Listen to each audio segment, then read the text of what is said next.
لآیات لقوم یعقلون، ان سب میں آیات ہیں، نشانیاں ہیں ان لوگوں کے لیے جو عقل سے کام لیں۔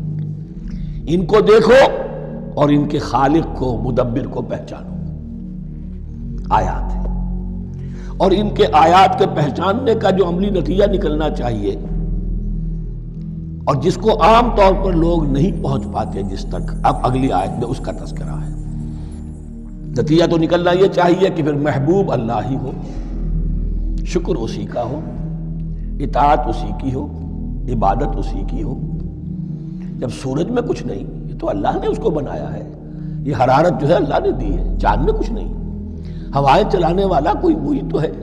تو اب کسی شے کے لیے کوئی شکر نہیں، کسی شے کے لیے کوئی عبادت نہیں، کوئی ڈنڈوت نہیں، کوئی سجدہ نہیں، بلکہ صرف اللہ کے لیے، اور وہی مطلوب و مقصود بن جائے، وہی محبوب ہو۔ لا محبوب الا اللہ، لا مقصود الا اللہ، لا مطلوب الا اللہ۔ جن لوگوں کی یہاں تک رسائی نہیں ہو جاتی، وہ لوگ کسی اور شے کو اپنا محبوب و مطلوب بنا کر اس کی پرستی شروع کر دیتے ہیں۔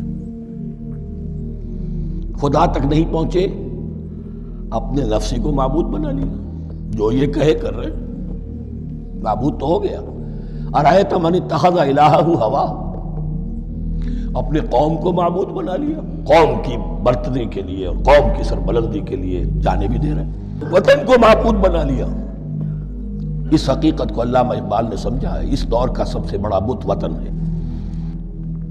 اس دور میں میں اور ہے، جام اور ہے، جم اور، ساقی نے بنا کی روش لطف و ستم اور، تہذیب کے آزر نے ترشوائے صنم اور، مسلم نے بھی تعمیر کیا اپنا حرم اور، ان تازہ خداؤں میں بڑا سب سے وطن ہے، جو پیرہن اس کا ہے وہ مذہب کا کفن ہے۔ نیشنلزم، ٹیریٹوریل، وطنی قومیت، وطن کی جے، یہ معبود بنائے بیٹھے۔ تو اب یہاں سنیے، وَمِنَ النَّاسِ، اور لوگوں میں سے کچھ ایسے بھی ہیں، مَن يَتَّخِذُ مِن دُونِ اللَّهِ أَندَادًا، جو اللہ کو چھوڑ کر کچھ اور چیزوں کو اس کا مد مقابل بنا دیتے ہیں۔ وطن کو بنا لیا، قوم کو بنا لیا، ہیومنزم، انسانیت، نوع انسانی، ہم اس کے خدمتگار ہیں، ہم اس کی بہتری کے لیے کام کر رہے ہیں، یہ بھی ایک معبود بن گیا۔ اور سب سے گھٹیا انسان وہ ہے کہ اپنے ہی حسن کا دیوانہ بنا پھرتا ہوں، اپنا ہی نفس ہے، اسی کے گر چکر لگا رہا ہے، وہی حریم ہے اس کا، وہی حرم ہے اس کا، اور وہ طواف کر رہا ہے اپنے نفس کا، تو وہ بھی تو اس کا ایک معبود ہے۔ لوگوں میں سے وہ بھی ہیں کہ جو اللہ کو چھوڑ کر کسی اور چیز کو اس کا مد مقابل بنا دیتے ہیں۔ یحبونہم کحب اللہ، اور ان سے محبت کرنے لگتے ہیں جیسی کہ اللہ سے کرنی چاہیے۔ یہ فلسفہ ہے اصل میں، ہندی میں اسے آدرش کہتے ہیں، عربی میں نصب العین، انگلش میں آئیڈیل۔ ہر باشعور انسان کسی شے کو اپنا آئیڈیل بناتا ہے اور اس سے پھر محبت کرتا ہے، اس کے لیے جیتا ہے، اس کے لیے مرتا ہے، قربانیاں دیتا ہے، اثار کرتا ہے، قوم کے لیے قربانی، وطن کے لیے قربانی، فلاح کے لیے قربانی، خود اپنی ذات کے لیے قربانی۔ یحبونہ کحب اللہ، یہ سارے کام تو اللہ کے لیے کرنے کے تھے، جیو اللہ کے لیے، مرو اللہ کے لیے، محبت اس سے کرو۔ ان صلاتی و نسکی و محیای و مماتی للہ رب العالمین۔ تم نے اپنی یہ ساری نسبتیں کسی اور شے کے ساتھ وابستہ کر دی، تم نے اللہ کا مد مقابل تراش لیا۔ می تراشت فکر ما ہر دم خدا بندے دیگر، رست از یک بند تا افتاد در بندے دیگر۔ انسان معبود تراشتا رہتا ہے اپنے ذہن سے، اور ان کے لیے محبت کرتا ہے، جانیں دیتا ہے، قربانیاں دیتا ہے۔ وَمِنَ النَّاسِ مَن يَتَّخِذُ مِن دُونِ اللَّهِ أَندَادًا يُحِبُّونَهُم كَحُبِّ اللَّهِ، یہ مضمون بھی سورہ حج میں زیادہ واضح ہوگا۔ وَالَّذِينَ آمَنُوا أَشَدُّ حُبًّا لِلَّهِ، پھر یہ لٹمس ٹیسٹ کا لفظ میری زبان پر آ رہا ہے، اور جو لوگ واقعتاً صاحب ایمان ہوتے ہیں ان کی شدید ترین محبت ہوتی ہے اللہ کے ساتھ۔ اگر یہ نہیں ہے، اگر یہ نہیں تو بابا پھر سب کہانیاں ہیں۔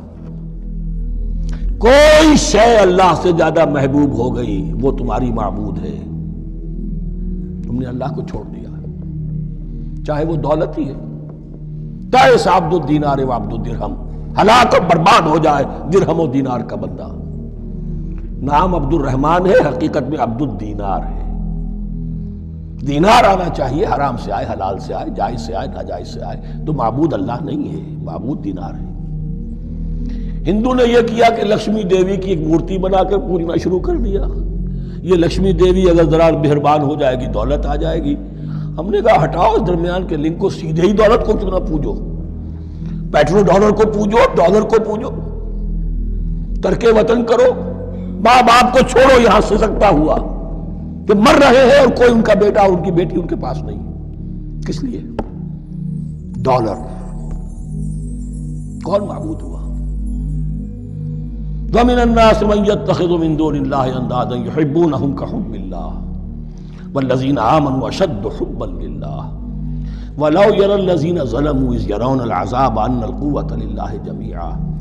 اور کاش کہ دیکھ لیتے یہ لوگ جو اس شرک میں اور اس گناہ میں مبتلا ہیں، ظلم شرک کے معنی میں، جب وہ دیکھیں گے عذاب کو اور یہ بات واضح ہو جائے گی کہ قوت تو ساری کی ساری اللہ کے ہاتھ میں ہے، کسی کے پاس کچھ نہیں۔ وَأَنَّ اللَّهَ شَدِيدُ الْعِقَابِ، اور یہ کہ اللہ سزا شدید العذاب، اللہ سزا دینے میں بہت سخت ہے۔ اس وقت آنکھ کھلے گی تو فائدہ کیا ہوگا؟ اب آنکھ کھلے تو فائدہ ہے۔ اِسْتَبَرَّأَ الَّذِينَ اتُّبِعُوا مِنَ الَّذِينَ اتَّبَعُوا۔ اب انسانی معاشرے کے اندر یہ ہوتا ہے، کچھ لوگ ہوتے ہیں لیڈر لوگ جو اپنے پیچھے لوگوں کو لگا لیتے ہیں، چاہے ڈیماگوگس ہوں، چاہے مذہبی جو ہے وہ مسندوں کے والی ہوں، اپنے پیچھے لگاتے ہیں، اور ان کے پیچھے لگنے والے جو ہیں وہ یہ سمجھتے ہوئے ان کی عزت بھی ہے، ان کا احترام بھی ہے، ان کے نیچے دبے بھی ہوئے، ان کا پیچھے پیچھے چلتے ہیں۔ قیامت کے دن وہ تبرہ کریں گے، ان تم نے ہمیں مروایا، ہم تمہاری پیروی کرتے رہے، ہم نے سمجھا تم جو کہہ رہے ہو وہ ٹھیک ہے، ہم نے تمہیں اپنا لیڈر مانا۔ اب وہ اعلان برات کریں گے، اللہ ہمارا ان سے کوئی تعلق نہیں۔ استبرأ الذین اتبعوا، اور اس کے جواب میں پھر وہ کریں گے ہمارا تم سے کوئی تعلق نہیں۔ اس روز کے جن لوگوں کا اتباع کیا گیا تھا دنیا میں، لیڈر لوگ، وہ ان لوگوں سے جنہوں نے پیروی کی تھی ان سے تبرہ کریں گے۔ وَرَأَوُا الْعَذَابَ وَتَقَطَّعَتْ بِهِمُ الْأَسْبَابُ، اور وہ دیکھ لیں گے عذاب کو، نگاہوں کے سامنے جہنم آ جائے گی اور تمام رشتے منقطع ہو جائیں گے۔ یوم یفر المرء من اخیہ وامہ وابیہ وصاحبتہ وبنیہ لکل امرئ منہم یومئذ شأن یغنیہ یود المجرم لو یفتدی من عذاب یومئذ ببنیہ وصاحبتہ واخیہ وفصیلتہ التی تؤویہ ومن فی الارض جمیعا ثم ینجیہ۔ ہر انسان چاہے گا میرے باپ کو، بیٹے کو، بھائی کو، ماں کو، بیوی کو، اولاد کو، تمام انسانوں کو جھونک دو جہنم میں، خدا کے لیے کسی طرح مجھے بچا لو۔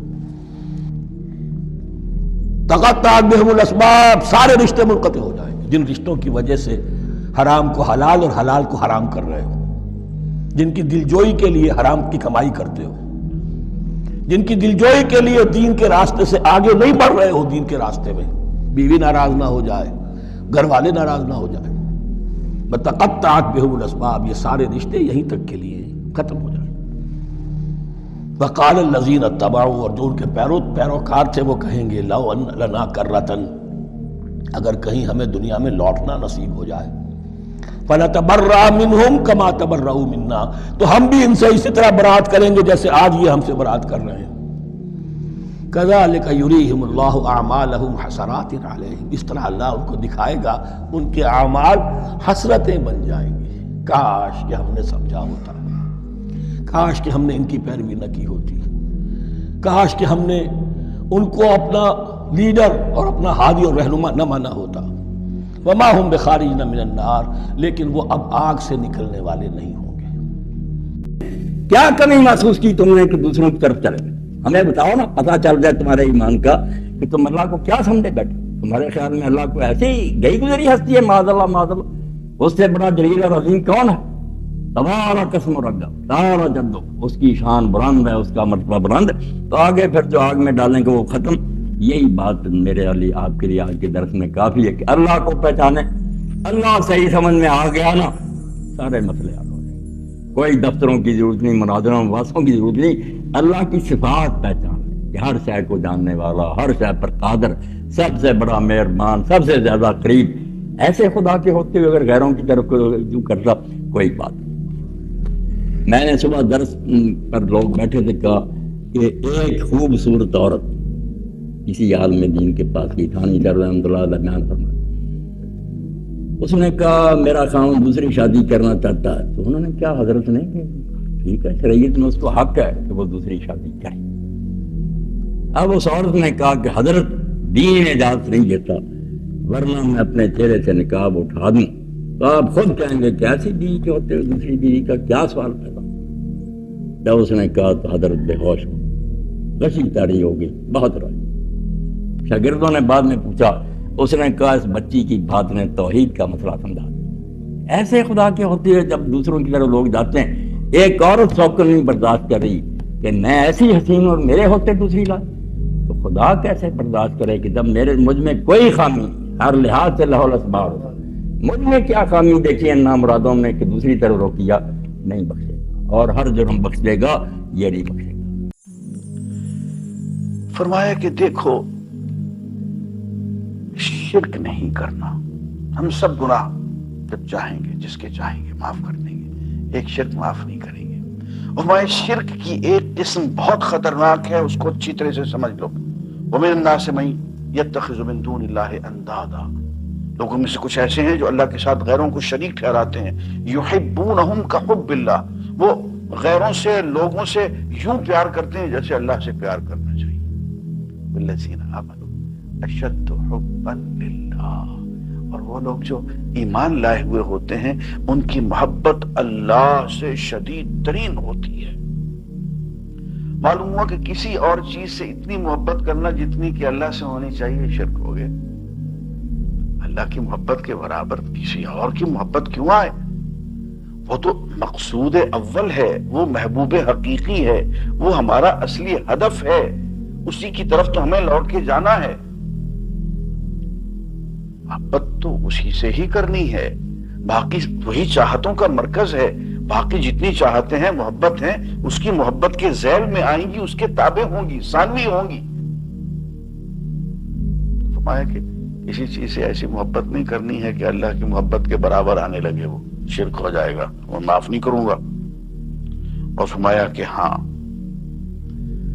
جب یہ مشرک لوگ عذاب کا مشاہدہ کر لیں گے اس وقت انہیں پتہ چلے گا ان القوت للہ جمیعا، کہ یار ساری کی ساری قوت، سارے اختیارات، سارا تصرف اللہ کے پاس تھا، وہی فاعل حقیقی تھا، جو کچھ کر رہا تھا وہی کر رہا تھا، اس کے کرنے سے سب کچھ ہوتا تھا، اس کے نہ کرنے سے سب کچھ رک جاتا تھا۔ مل گئی ہے، اس وقت جا کے بے وقوفوں کو پتہ چلے گا، اے کاش یہیں پتہ چل جائے تو زندگی کا نقشہ بدل جائے۔ دنیا کی زندگی کو بسر کرنے کی خاطر تمہارے مانگے بغیر اللہ نے یہ نعمتیں تمہیں عطا کی ہیں، یہ اس کے رحمان اور رحیم ہونے کے جو ہے بہت بڑا مظہر ہے۔ تو اب اس کا ایک نتیجہ نکلنا چاہیے کہ انسان کو جیسا کہ اللہ نے بنایا ہے، ظاہر ہے حیوان کے اندر بھی ایک تشکر کا جذبہ ہوتا ہے۔ جس کتے کو آپ ایک دفعہ روٹی ڈال دیں تو وہ آپ کا در نہیں چھوڑتا، وہ آپ کے در پہ جو ہے چوکٹ پہ بیٹھا رہتا ہے کہ وہ گویا اپنی اس کا ایفا کرتا ہے۔ اسی بات کو قرآن مجید نے جو ہے وہ گھوڑوں کے حوالے سے واضح کیا ہے کہ جب مالک گھوڑا پالتا ہے اور اس کی خدمت کرتا ہے تو وہ گھوڑا اس کے لیے کتنی قربانی دیتا ہے، وہ راتوں کو حملہ آور ہوتا ہے، بے خطر جنگ کے میدان میں جو ہے وہ صفوں کے اندر گھس جاتا ہے، زخمی ہوتا ہے لیکن پرواہ نہیں کرتا، اور پورے خلوص اور اخلاص سے دوڑتا ہے مالک کی جو ایڑ لگانے پر، کہ اتنا زور سے پاؤں مارتا ہے کہ اس کی چنگاریاں نکلتی ہیں۔ یعنی گھوڑا اپنی میکسیمم جو ہے وہ جو اس کے اوپر احسان ہوا ہوتا ہے اس کا بدلہ دیتا ہے۔ یہ سب گواہ ہے کہ ان الانسان لربہ لکنود، اس یہ انسان اپنے رب کا ناشکرا ہے۔ گھوڑا تو اس حد تک انسان کا فرما بردار ہے، یہ اپنے رب کا شکر گزار نہیں ہوتا۔ تو یہ ساری آیات کا نتیجہ یہ نکلنا چاہیے کہ انسان کا محبوب اللہ بن جائے، انسان کا محبوب ہی نہیں بلکہ اس کا معبود وہ بن جائے، اس کا الہ وہ بن جائے، اس کا آئیڈیل وہ بن جائے، اس کو سب سے شدید محبت اللہ کے ساتھ ہو جائے۔ ان آیات کا نتیجہ یہ نکلنا چاہیے اگر اس کی فطرت سلامتی پر قائم ہے، اگر اس کی فطرت مسخ نہیں ہو گئی ہے، ٹیڑھی نہیں ہو گئی ہے، پرورٹ نہیں ہو گئی ہے، تو یہ اس کا لازمی نتیجہ ہے کہ اس کے اندر شکر گزاری کا جذبہ گویا ٹھاٹھے مارتے سمندر کی طرح ظاہر ہو. یہی بات ہے جو وہ آتے ہیں نا الحمدللہ رب العالمین. یہ مظاہر فطرت کے مشاہدے سے انسان الحمدللہ رب العالمین تک پہنچنا چاہیے اسے. یہی بات ہے جو حضرت لقمان کے حوالے سے آئی ہے کہ ان کو ہم نے حکمت عطا کی کہ اللہ کا شکر ادا کر. وَلَقَدْ آتَيْنَا لُقْمَانَ الْحِكْمَةَ أَنِ اشْكُرْ لِلَّهِ. اور حکمت یعنی ایک آدمی کی رائے، اس کی سوچ، اس کے اندر استحکام پیدا ہو جائے، اس میں یوں سمجھیے پختگی آ جائے، یہ حکمت ہے. تو پختہ سوچ یہ ہے کہ انسان اپنا صحیح محبوب تلاش کر لے. ایسا نہ ہو کہ کسی لیلا کی طرح کسی مجنوں کے پیچھے چل پڑے، یا کسی مجنوں کی طرح کسی لیلا کے پیچھے چل پڑے. ایسا نہ ہو کہ کہیں کسی سورج کو وہ محبوبیت کا درجہ دے دے. ایسا نہ ہو کہ یہ کہ اس کی جگہ پر کسی اور کو اسی طرح کا محبوب بنا لے جیسے کہ اس کو محبوب بنانا چاہیے تھا. اس کا مطلب ہے یہ پختہ سوچ کا آدمی نہیں ہے، یہ کچی سوچ کا آدمی ہے. یہ بہکاوے میں آ گیا، یہ بھول گیا، یہ مغالطے کا شکار ہو گیا. یہ وہ جو محبت اس کے دل میں کسی اور کے لیے ہونی چاہیے تھی وہ اس نے آ کے ظاہر کر دی ہے ان ناقص جو ہے وہ مخلوق کے لیے. تو یہ پختہ سوچ کا آدمی نہیں ہے. پختہ سوچ کا آدمی تو وہ ہے کہ جس کی وہ ساری محبت جو اس کے اندر رکھی گئی ہے وہ ظاہر ہو جائے اس کے رب کے لیے، اللہ کے لیے، جو اس کا محسن حقیقی ہے، جو اس کا منعم حقیقی ہے، اس کے لیے اس کی وہ محبت ظاہر ہو جائے. لیکن یہ کہ ہوتا کیا ہے؟ ہوتا یہ ہے کہ وہ من الناس، لوگوں میں وہ ہیں، اور یہ اکثریت میں ہیں. وہ لوگوں میں ایسے بھی ہیں، یعنی وہ اکثریت میں ہیں. وَمِنَ النَّاسِ مَن يَتَّخِذُ مِن دُونِ اللَّهِ أَندَادًا، جو اللہ کے مقابل بنا لیتے ہیں، اللہ کے سوا کچھ محبوب تراش لیتے ہیں. اب یہ ذرا سوچئے نا کیا کیا محبوب ہوتے ہیں. مشرکین مکہ کے محبوب کیا تھے؟ بت بنائے ہوئے تھے نا. چلیں انہوں نے تو پتھر کے یا یہ کہ گارے کے بت بنائے ہوں گے اور پھر ان کو پوجتے تھے، ان سے محبت بھی تھی ان کی. آج کے جدید دور میں اب وہ والی بت پرستی نہیں رہی ہے دنیا میں، کیونکہ اب انسان اتنا بالغ تو ہو گیا ہے، اتنا سمجھدار تو ہو گیا ہے کہ اپنے ہاتھ کی بنائی ہوئی مورتیوں کو پوجتے ہوئے اسے خود بھی تھوڑی بہت شرم آتی ہے. کچھ بے شرم اب بھی شاید ہوں، لیکن یہ کہ بہرحال مجموعی طور پہ انسان اب اس سے تقریباً تائب ہو چکا ہوا ہے. اور دنیا میں جو خدا سے بیزاری پیدا ہوئی ہے نا، تو وہ اس کے بیزاری پیدا ہونے کا سبب بھی یہ ہے کہ لوگوں نے اپنا خدا بنایا ہوا تھا. عیسائیوں کا وہ جو 3 میں 1 اور 1 میں 3 والا خدا تھا وہ کوئی الہامی خدا تھوڑا تھا، وہ تو ان کے اپنے تصورات کے مطابق وہ ایک خدا تھا. جیسے یہودیوں نے بچڑے کو معبود بنا لیا تھا تو انہوں نے اپنے ایک تصور کے تحت ایک خدا کا تصور یہ لے کے آ گئے تھے. تو انسانیت کی میچورٹی کا یا پختگی کا ایک نتیجہ یہ نکلا کہ ایسے تمام خداؤں سے لوگ باغی ہو گئے، چھوڑ دیے، اس لیے گاڈ لیس سوسائٹی بن گئی. لیکن جو اصل خدا ہے اس کا تعارف ہم نے کرانا تھا، ہم نے کرایا نہیں. وہ تو قرآن مجید میں تھا، وہ ہم سامنے لے کے نہیں آئے، اس وجہ سے لوگ اس کی طرف سے نہیں آ سکے. تو گویا یوں سمجھیے لا الہ تو ہو گیا، الا اللہ ابھی تک نہیں ہوا. تو بہرحال آج کے دور کے جو ہے محبوب کیا ہیں؟ سب سے بڑا ان تازہ خداؤں میں بڑا سب سے وطن ہے. جو پیرہن اس کا ہے وہ مذہب کا کفن ہے. وطن پرستی، یعنی اب پرستش کس کی ہوتی ہے؟ وطن کی. اور آپ ذرا سوچئے امت مسلمہ اس کے بھی 58 وطن ہیں، اور سب سے پہلے اپنا اپنا. یہ تو ہمارا نعرہ تھا نا سب سے پہلے پاکستان. تو افغانستان یہ نعرہ لگائے گا سب سے پہلے پاکستان، وہ تو کہے گا سب سے پہلے افغانستان. سعودی یہ نعرہ لگائے گا سب سے پہلے پاکستان، وہ تو کہے گا سب سے پہلے سعودی عرب. تو گویا ہر ایک نے اپنا ایک محبوب بنا لیا ہے اور اس سے محبت کرتے ہیں جیسے اللہ سے محبت کرنی چاہیے، بلکہ یہ کہ اس کی راہ میں قربانیاں دیتے ہیں. اب شہید کا مطلب اللہ کی راہ میں قتل کیا جانے والا نہیں ہے، اب شہید کا مطلب ہے وطن کی راہ میں قربان ہونے والا. اب وہ سکھ ہو تو بھی شہید ہوتا ہے، اب وہ عیسائی ہو تو بھی شہید ہوتا ہے. اس لیے کہ اب وہ معنی ہی بدل گئے ہیں. جس نے قربانی دی اپنے محبوب پر تو وہ شہید ہے، اس نے گواہی دے دی یہ میرا محبوب ہے. تو یہ اس معنی میں تو پھر اب جو سب سے بڑا محبوب بن کے سامنے آیا ہے وہ وطن ہے. اور پھر اسی میں کچھ اور بھی چیزیں ہوتی ہیں، قوم بھی ہوتی ہے جی. اب ایک ملک کے اندر کئی قومیں رہتی ہیں تو ہر قوم نے اپنی قومیت کے لیے بھی تو کوئی محبوب تراشنا ہے نا. تو یہ سارا کام جو کیا جاتا ہے اس کو سمجھ لیجئے، جہاں اللہ کے علاوہ کسی محبوب کو بنایا جاتا ہوتا ہے تو وہاں ایک مفاد کا کھیل شروع ہو جاتا ہے. یہاں لوگوں نے تو اللہ کے نام پر بھی مفادات کے کھیل کھیلے ہیں. تو جہاں پہ بالکل ہی غیر اللہ کو محبوب بنا دیا جائے وہاں مفاد کا کھیل کیوں نہ ہوگا؟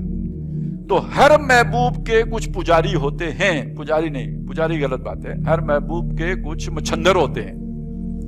آپ نے دیکھا نا ہر وہ دربار کے اوپر مچھندر ہوتے ہیں یا نہیں ہوتے؟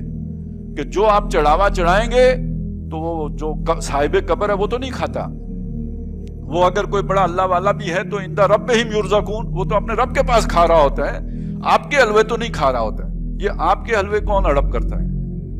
وہ جو مجاور بن کے وہاں بیٹھے ہوتے ہیں نا، وہی مچھندر کھا رہے ہوتے ہیں سارا۔ اسی طرح ہر محبوب جو بھی بنتا ہے اس کے پیچھے بیٹھے ہوئے کچھ مچھندر ہوتے ہیں جو اس دربار پہ چڑھاوے جو بھی چڑھائے جاتے ہیں ان کو ہڑپ کر رہے ہوتے ہیں۔ تو وطن کے جو دربار ہے اس کے پیچھے بھی کچھ بیٹھے ہوتے ہیں، کچھ جن کو خاص محب وطن کہا جاتا ہے، تو حالانکہ وہ ہوتے نہیں ہیں، لیکن یہ کہ کہلاتے ہیں، اور پھر اس کے نتیجے میں اس وطن کے نام پر سب وہ ہڑپ کر رہے ہوتے ہیں، ان کی جو توندیں بڑی سے بڑی ہو رہی ہوتی ہیں اور ان کے مفادات پھر وسیع سے وسیع تر ہو رہے ہوتے ہیں۔ اسی طرح جب قومیت کا کوئی بت تراشا جاتا ہے تو اس کے پیچھے بھی کوئی پیر جی ہوتے ہیں، کوئی پیر صاحب، یہ سیاسی پیر، یعنی وہ روحانی پیر نہیں ہوتے، سیاسی پیر ہوتے ہیں، وہ خود جا کے بے شک دور کہیں بیٹھ جائیں لیکن یہ کہ چڑھاوے ان کے پاس پہنچ رہے ہوتے ہیں۔ تو ہر قومیت کے بت کے پیچھے بھی کوئی نہ کوئی مفاد وابستہ ہوتا ہے، کیونکہ یہ سودا ہے ہی سارا مفاد کے گرد گھومنے والا۔ تو غیر اللہ کی محبت کے یہ نتیجے تو لازمی نکلتے ہیں۔ تو وَمِنَ النَّاسِ مَن يَتَّخِذُ مِن دُونِ اللَّهِ أَندَادًا، وہ اللہ کے ند ضد مقابل محبوب بنا لیتے ہیں، يُحِبُّونَهُمْ كَحُبِّ اللَّهِ، ان سے محبت کرتے ہیں جیسے اللہ سے محبت کرنی چاہیے۔ نہ انہوں نے ان کی ناک بنائی، نہ انہوں نے ان کی آنکھیں بنائی، نہ انہوں نے ان کے کان بنائے، نہ انہوں نے ان کے لیے ہوا چلائی، نہ انہوں نے ان کے لیے بارش برسائی، لیکن یہ پاگل ان کے پیچھے چلتے ہیں، ان کے نعرے مارتے ہیں۔ والذین آمنوا اشد حبا للہ، لیکن جو لوگ ایمان لائے وہ سب سے شدید محبت اللہ سے کرتے ہیں۔ اب یہ ہے در حقیقت یوں سمجھیے کہ جو جہاں سے بیج نکلے گا نا حزب اللہ کا، بندے کا جو موقف ہے یا جہاں سے آغاز ہوگا، نقطہ اول وہ یہ ہے آپ کو محبت کس سے ہے۔ لہٰذا حزب اللہ کی جب بھی بات آئے گی نا، پہلا سوال ہی محبت کا ہے۔ اور سورہ مائدہ میں بھی جا کے ہم پڑھیں گے کہ اگر تم جو ہے نا وہ اللہ کے دین سے تم نے پسپائی اختیار کی تو فسوف یات اللہ بقوم، اللہ اور قوم کو لے آئے گا، اور اس قوم اور اللہ کا آپس میں تعلق کیا ہوگا؟ یحبہم و یحبونہ، اللہ ان سے محبت کرتا ہوگا، وہ اللہ سے محبت کرتے ہوں گے۔ تو یہ پہلی بات ہے یہ کہ آپ کی محبت کس سے ہے۔ تو یہ جو ایمان والے ہیں یہ سب سے شدید محبت ان کے دل میں اللہ کی ہوتی ہے، اور اصل میں اللہ ہی کی محبت کے نتیجے میں پھر ان کی آپس کی بھی محبت ہوتی ہے، اور آپس میں جب انسانی سطح پر آئیں گے تو سب سے اوپر اللہ کے رسول ہے صلی اللہ علیہ وسلم، تو اللہ کے بعد جو محبوب ترین ہستی ہوگی ان کے لیے وہ اللہ کے نبی ہوں گے، اللہ کے رسول ہوں گے۔ تو یحبونہم کحب اللہ والذین آمنوا اشد حبا للہ ولو یری الذین ظلموا اذ یرون العذاب۔ اب یہ تو دنیا میں ہے کہ بھائی کچھ لوگ ہیں، اچھا اسی سے تو در حقیقت دو گروہ بن گئے، ایک اللہ کی محبت میں سرشار اور دوسرے معبودان باطل کی محبت کے گرفتار۔ اب یہ دو عاشق ہیں، اور ان عاشق جو بھی سچے عاشق ہوں گے پھر وہ ان کے آپس میں رقابت تو ہوگی، لڑائی تو ہوگی، فرکشن تو ہوگی، جھگڑا تو ہوگا۔ اس جھگڑے کے نتیجے میں وَلَنَبْلُوَنَّكُمْ بِشَيْءٍ مِّنَ الْخَوْفِ وَالْجُوعِ وَنَقْصٍ مِّنَ الْأَمْوَالِ وَالْأَنفُسِ وَالثَّمَرَاتِ ہوگا، جو یہ ثابت کرے گا کہ آپ کا محبوب واقعی اللہ ہے، آپ کو واقعی اللہ سے محبت ہے کہ آپ نے اس کی راہ میں اپنی ہر شے قربان کر دی۔ یہی بات چوتھے پارے میں شروع میں پہلی آیت میں ہی آپ کو مل جائے گی، لَن تَنَالُوا الْبِرَّ حَتَّىٰ تُنْفِقُوا مِمَّا تُحِبُّونَ، تم ہرگز نیکی کی گرد بھی نہیں پا سکتے جب تک کہ تم وہ سب لگانے کے لیے نہ تیار ہو جاؤ جو تمہیں بہت محبوب ہے، بہت پیارا ہے۔ تو اس سے بڑھ کر تمہیں اللہ سے محبت ہے، یہ تو ثابت ہی تب ہوگا جب تم اپنی محبوب چیزیں اللہ کی راہ میں نچھاور کرو، قربان کرو۔ تو یہ تو دنیا کی بات ہو گئی۔ اب جب آخرت میں پہنچیں گے تو وہاں تو فیصلہ اس اللہ نے کرنا ہے۔ جب اللہ نے فیصلہ کرنا ہے تو اب وہ نقشہ ہے جو یہاں پہ پیش کیا گیا کہ وہاں پہ کیا ہوگا۔